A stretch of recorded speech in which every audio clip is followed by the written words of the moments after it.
Hi everyone, I'm Victoria and welcome back. Today is True Crime Friday.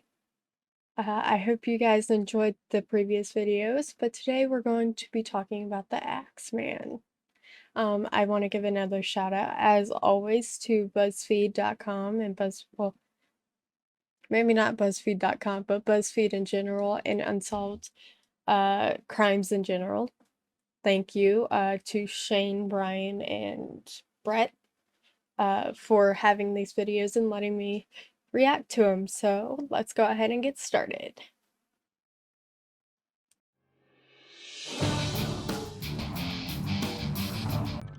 Okay. This week on Buzzfeed Unsolved, we cover the Axeman killer of New Orleans, one of the strangest serial killer cases I've ever read. And you've read a lot. Yeah, I read a lot in my time. You're a sicko. I'm not a sicko, I'm interested in Okay, maybe I'm a little weird, but this guy had a flair for the dramatic. I think you're gonna We're all a enjoy it. little weird. Let's get into it.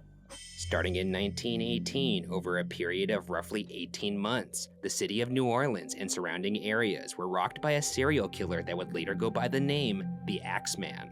The Axeman was the manifestation of the boogeyman, lurking in the shadows of New Orleans, almost exclusively attacking at night, and is possibly responsible for 12 attacks and 6 killings. In chilling fashion, he only seemed to strike people while they slept in their beds. That makes everyone feel so great going to sleep at night. I mean, you've already got, movies and stuff talking about how people get killed in the middle of the night.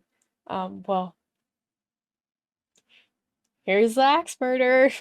I love this right off the bat. What do you love about it? Agreed. Well, I'll tell you what.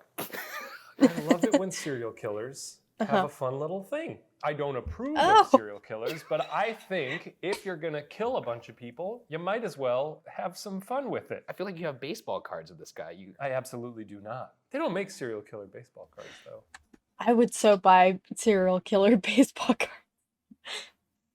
That would be so cool to have, like, on the back, like, who they murdered, what time period was it, stuff like that. That would be so cool. Ooh, there we go. There's an idea. Anyone out there who makes stuff like that, there you go, there's an idea. Anyway, let's get back to the serial killer baseball cards. If they did, you'd probably own them. You would own them. No, I think you would own them too. I'd be like, them. I'll trade you a Gacy for a... I'll trade you a Gacy for a Zodiac. Yeah. Hey. The Axeman eerily never used his own tools. He only used what he could find on hand in the victims' households, usually an axe.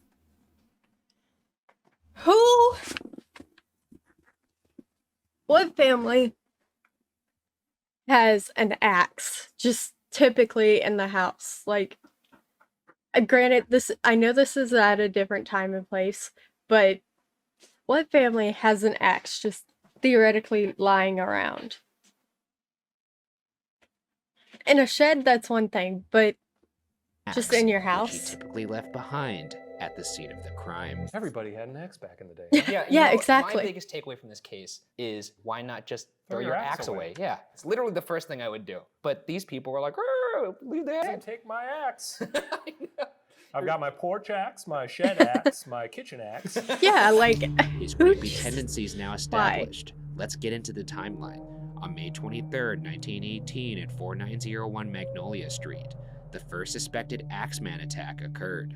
Catherine and Joseph Maggio were struck violently by an axe, a straight razor used on their throats. Wait, So, okay. I think I'm about to say what he's about to say. So he just hit him with an axe and then killed him by slicing their neck. hit them with the axe and then cut their throats? Yeah. I don't know. It also could have been since it was his first one, he was figuring out if he was going to dabbling be. in, He was like, different either things? I'll be the Axeman, Yeah. or the Razor Boy. Razor Boy would be a good sidekick for him. Razor Boy does not sound... Axeman and Razor Boy. Axeman, I think, strikes a little bit more fear into my heart than Razor Boy. Lock your doors, you Razor never Boy's know. out tonight. Catherine had been almost entirely decapitated, and Joseph had suffered many severe injuries. The bodies were discovered by Joseph's brothers, who lived in the same house. Nothing was heard or seen, and no valuables were taken. The bottom panel of the kitchen door was knocked out. All that was found was an axe. You usually how he did it. I assume the only people who saw him were the ones who were killed. Some of them Yeah, survived, like- and they would just report like a large looming figure, like a dark figure. Oh. So he really did become kind of like a boogeyman. It kind Well, I mean, it is the middle of the night. How well do people see in the middle of the night? I know, I can't see worth a crap. That's how I broke a toe. Cut up in the middle of the night to use the bathroom and hit my toe up against the door frame. It, yeah. It broke. I thought I just sprained it or something, but no, the doctor was like, you straight up crushed your foot. of gives me the creeps. There are beads everywhere in this town. It's New That means Orleans. New Orleans. Fingerprinting was around at the time, but was allegedly not yet a standard procedure. A little over a month later, on June 28, 1918, near the corner of Dorgenois and La Harpe Streets, another attack occurred. A severely injured Louis Bessemer and Anna Lowe were discovered by a baker named John Zanka making morning deliveries. That's sad for a baker. They actually Oh. thought he did it. They thought the baker. Oh, well, this is why a lot of crimes actually go undocumented or unreported, because you're walking down the street, you see a dead body, you're not gonna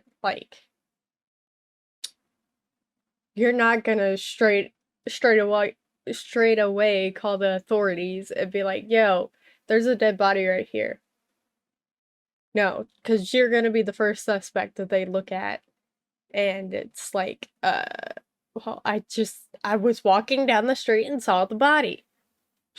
So, Sure did it. Well, This I mean, happens like a lot. anybody naturally. That's why if I ever found a dead body, I don't know if I'd call it in, man. It's- You See? wouldn't call it in. I'd A call lot it of in people don't. anonymously. I would not want any part of it because that's the first person they look But at. in today's surveillance state, you would be suspect number one because they'd be like, "What? Why'd you call it in anonymously?" Well, then maybe I'll just spend my whole life trying to avoid dead bodies. How about that? Also, this You guy could didn't try- know. He was just delivering. That's hard bread. to do. He opened He the was door. probably like, "Good morning, I've got your Benny. Oh my god!" Okay, I say that's hard to do, spending your entire life nowhere near a dead body, but that's actually pretty easy. Uh, most people aren't gonna walk down the street and see a dead body. I mean, unless you work with, dead bodies, you're not gonna be around them all the time, so. Louis would actually survive the attack, and Anna would survive for another 7 weeks before dying. Anna supposedly recounted to the police that a large white man with a hatchet had attacked them. The bottom panel of their bedroom door was missing, and once again, a bloody axe was left at the scene. Another beautiful street, though. It is a beautiful street. His thing isn't killing people with an axe. His thing is hitting him in the head with an axe, so there's blood on it, and then killing him some other way and leaving that The axe. trees in this area are just so nice. Sometimes even the most beautiful places hold the darkest secrets, though. Profound. He's not wrong. Sometimes the most beautiful things are the darkest. Okay. Roughly a month later, on August 5th, 1918, in an undisclosed home location, Mrs. Ed Schneider was found by her husband in the afternoon at their home. Mrs. Schneider was still alive and rushed to Charity Hospital and would reportedly survive the attack. Upon Good for her. investigation, it was discovered that their axe was missing from their shed.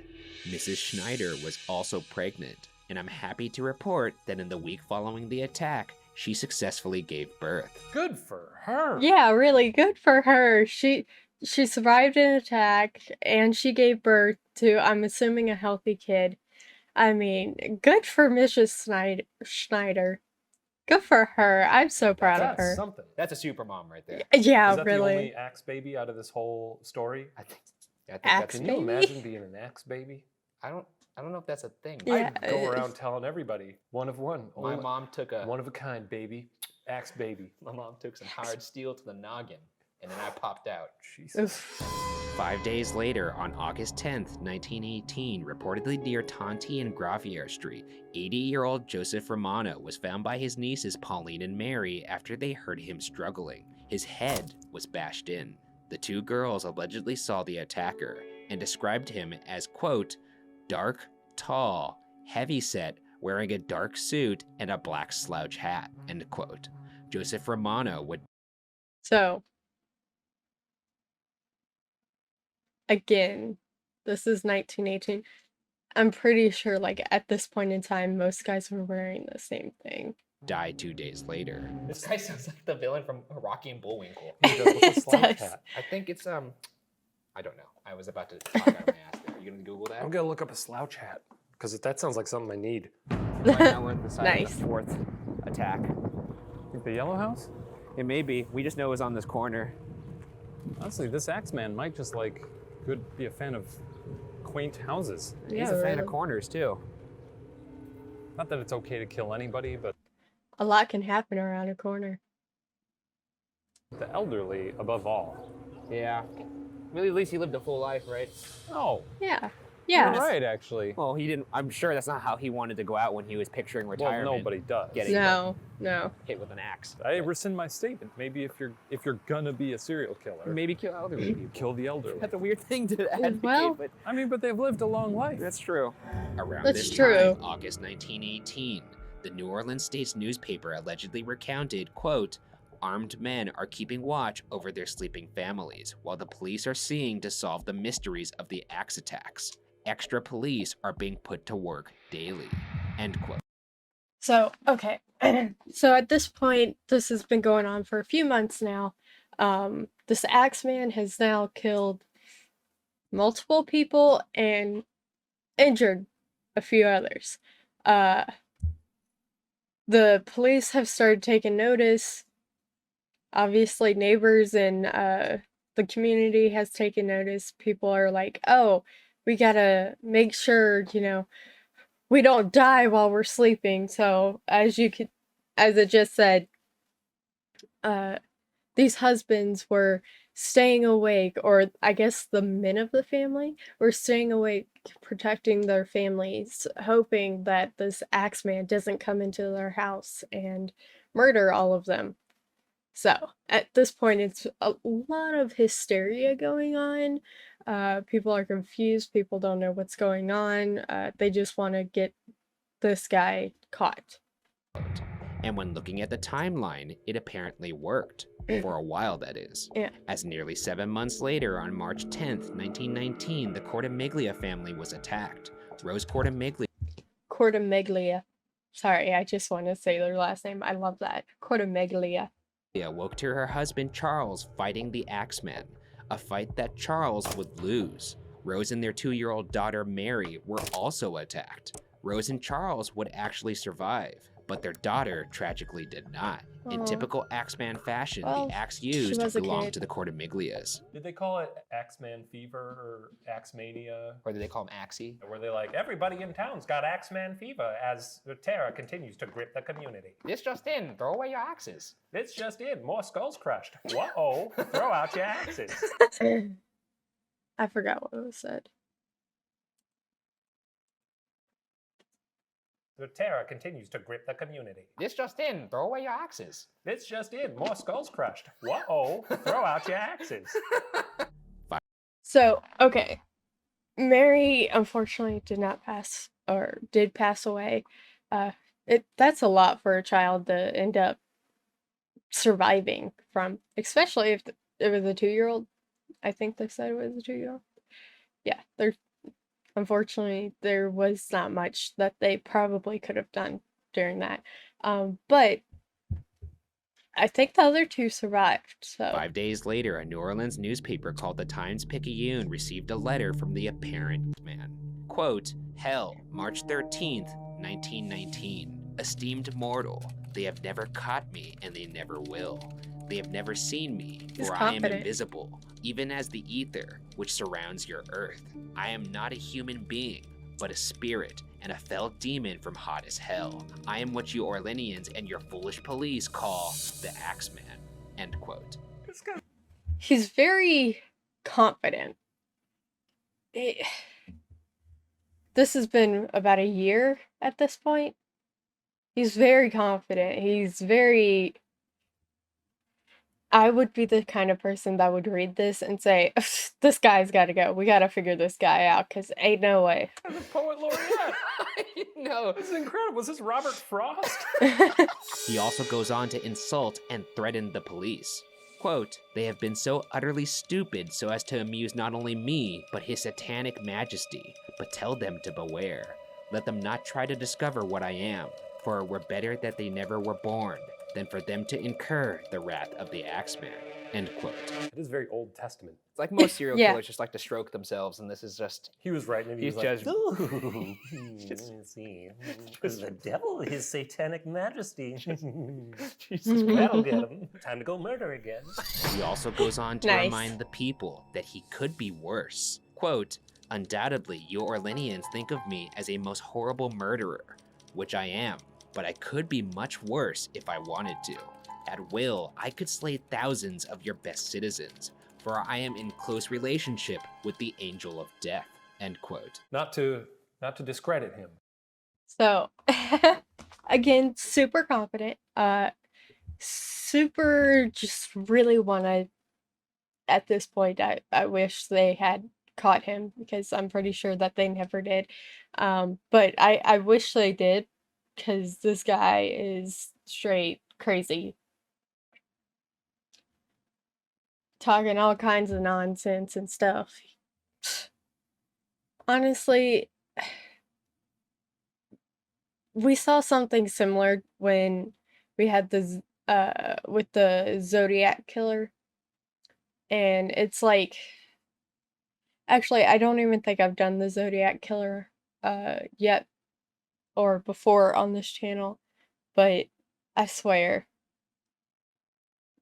it just, what, I want to know what possesses someone to do all of this and not have any kind of mental or psychological issues. Because seriously, this is not as, it's horrible what they do to these people, and they should not have to deal with this.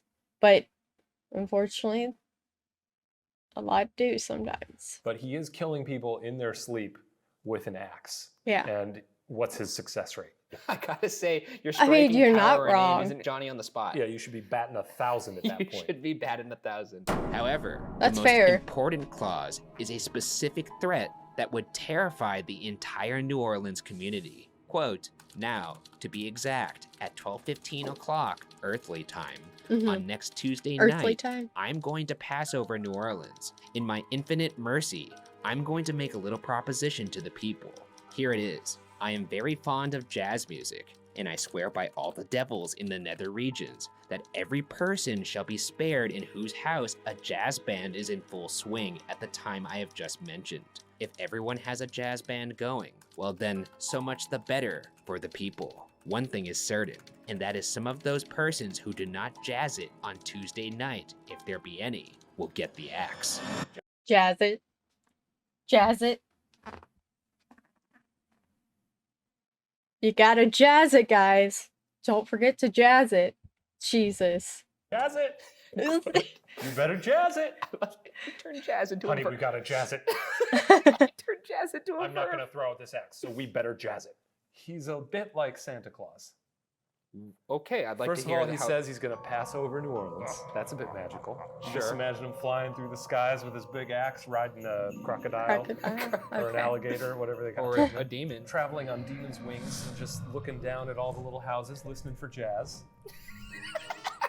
It's like the good and the So bad he's like list. the Grinch trying to listen to the Whoville people sing. Exactly right. I still don't understand how he's Santa Claus. Santa Claus never bashed anyone's head in with a big sack of toys. Yeah, That's exactly. true. But he does give him coal. What? What? This letter would later spark the creation of a jazz song entitled "Don't Scare Me Papa," also known as the mysterious Axeman's Jazz. Nice.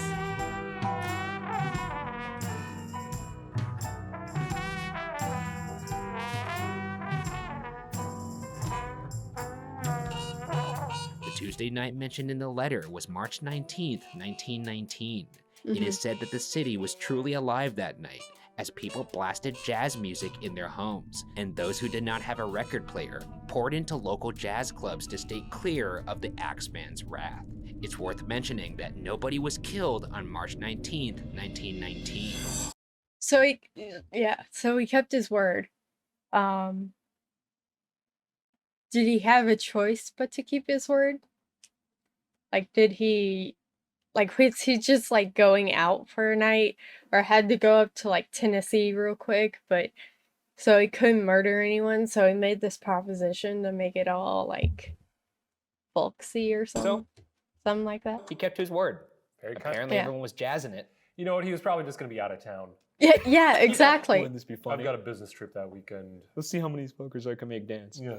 On August 10th, 1919, Steve Boca was badly injured in his home after he awoke to a man next to his bed with an Oh, axe. that's creepy. Boca managed to survive the attack, reportedly staggering to a friend's home, who then called the police. Boca did not regain his memory, likely due to the blows to the head. Yeah, that'll do. Well, yeah, That usually yeah, does it. that, I once fell into a pile of bricks when I was a kid, What? and I don't remember much of it after that. What? Yeah, I was climbing because we were playing hide and seek. I was trying to hide, and I thought I had the Nice. best hiding spot. Turns out I was wrong. The branch broke, and I This just fell. explains a lot. Yeah. You fell into And the after heart. that, I could see ghosts. I don't Oh. think it gave you the vision. It gave me my eyes. I think it put God. a hole in your brain. Later that month, or in early September, on 2128 2nd Street, 19-year-old Sarah Lawman was reportedly attacked by someone who entered through an open window. When she regained consciousness, she could not recall details of the attack. So this is the site of the second to last attack. Well, they tore down the house. So, there's that. Now, so you're sleeping, and this guy comes through a window. Why is your window unlocked in the first place? I guess this is the early 1900s. Everyone was like, oh, it's safe. Let's keep our windows unlocked. Because, like, no. I don't feel safe keeping my windows unlocked. Let alone the door sometimes, so. And I don't live in a bad area, so it's like, I don't understand. Anyway, you see this guy coming in, and then I guess you fall asleep, or you think you fall asleep or something. But you wake up and you're like, I don't remember what just happened. What happened? And you have no memory whatsoever what happened after that. That's kind of odd. You would definitely think something's wrong and want to figure it out. But maybe she was just like, it's fine. And apparently the house Maybe is it's gone. that. Yeah. Maybe it's the Axeman. About 2 months later, on October 27th, 1919, at the corner of South Scott and Ulloa Street, the suspected Axeman attacked Esther and Mike Pepitone. Esther reportedly awoke. You know, all these people, I could be wrong, but I'm pretty sure all these last names are Italian last names. Around 1 a.m. to her husband screaming and ran to the bedroom. Her husband's head was Like Pepitone, Cartamiglia, like most of these are 18 like times and died 2 hours later. Esther saw 2 figures Jesus. in the bedroom, but could not identify them as they fled the scene. By the way, 2 figures. 2 figures. Razor Boy. Oh, my God. no. He's back. No, we're not. He's No. back from boarding school. A No. bolt I with don't a think heavy that's what nut, happened. something used to secure a circus tent, was one of the apparent weapons. There was a circus on the nearby Tulane Avenue that weekend. Was this the last one? Yes. If this guy survived for 2 hours after getting struck 18 times, the Axeman probably wasn't used to that kind of resilience. He probably hit him once, and the guy was like, "Oh boy, what a bump!" And he was like, Yeah, I mean, all right." 18 times getting struck in the head with an axe, 18 times. That is a lot. And he survived. So, wow. Very resilient guy. Did he grow up and like nothing could kill him? He probably died at like, or he's probably still living because this was 1918. He was probably still living, I bet. All right, I guess I'll hit you again. He's like, "Oh my goodness, that didn't feel much better." I was like, 3, 4, 5. This takes us to the supposed end of the Axeman's killing spree. And with that, Let's get into the theories. The first theory Let's is that see. perhaps not all of the killings were the work of the Axeman. I can see Some that. speculate that the Axeman's presumed final killing of Mike Pepitone was actually a mafia killing, due to Mike Pepitone's father killing a man in the past. Another Axeman attack that is scrutinized is the second attack on Louis Bessemer and Anna Lowe. If you'll Okay. recall, Louis Bessemer was severely injured, and his partner Anna Lowe was killed in that same attack. Yeah. However, Bessemer was charged with the murder of Anna in bizarre fashion. Wait, Police why? found that Bessemer had written letters back and forth in Yiddish and Russian. They eventually came to the conclusion that Bessemer was part of a German spy ring or spy master for the Kaiser, and the attack had nothing to do with the Axeman. A spy's What? not gonna bash someone's head in with an axe. You know, I kind of don't blame him. A spy isn't gonna just bash someone's head in. But, okay, let's say that one wasn't the Axeman. You still have a whole bunch of killings. And even if Mike Pepitone, even if that was a mafia killing, you still have a whole bunch of others. And then bash his own head in. Right.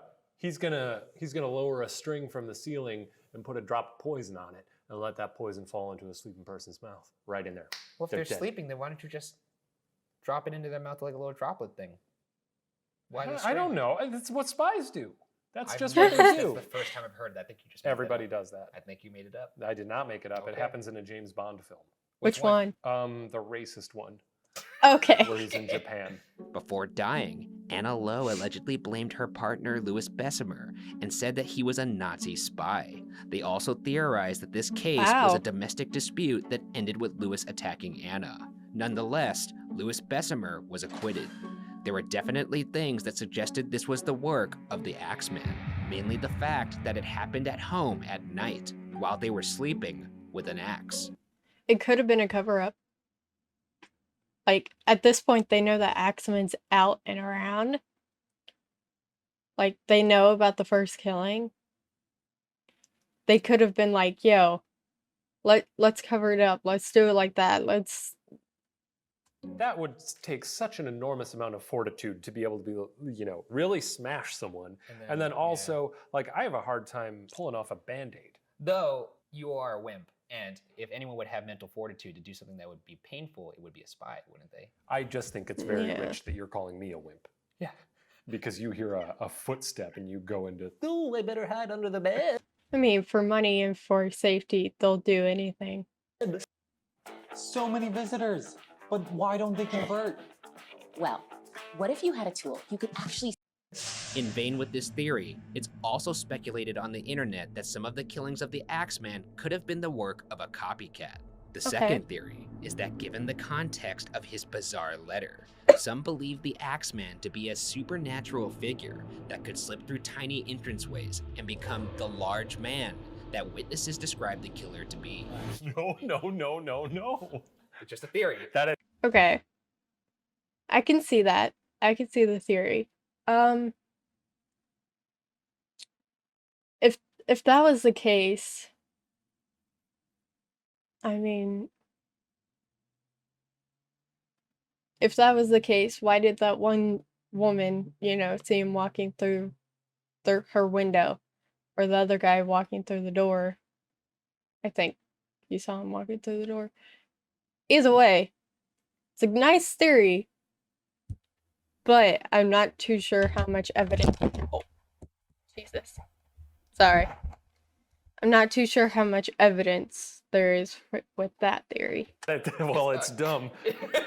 He shrunk down like a little mouse? Is that what you're saying? He's like Ant-Man? He's like, now I'm big, time to die. At what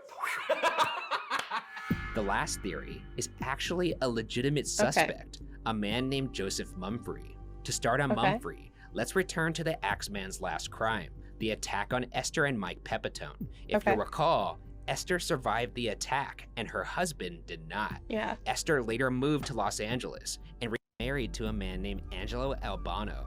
However, on the second anniversary of her former husband Mike's death by the Axeman, her current husband Angelo disappeared and was never found again.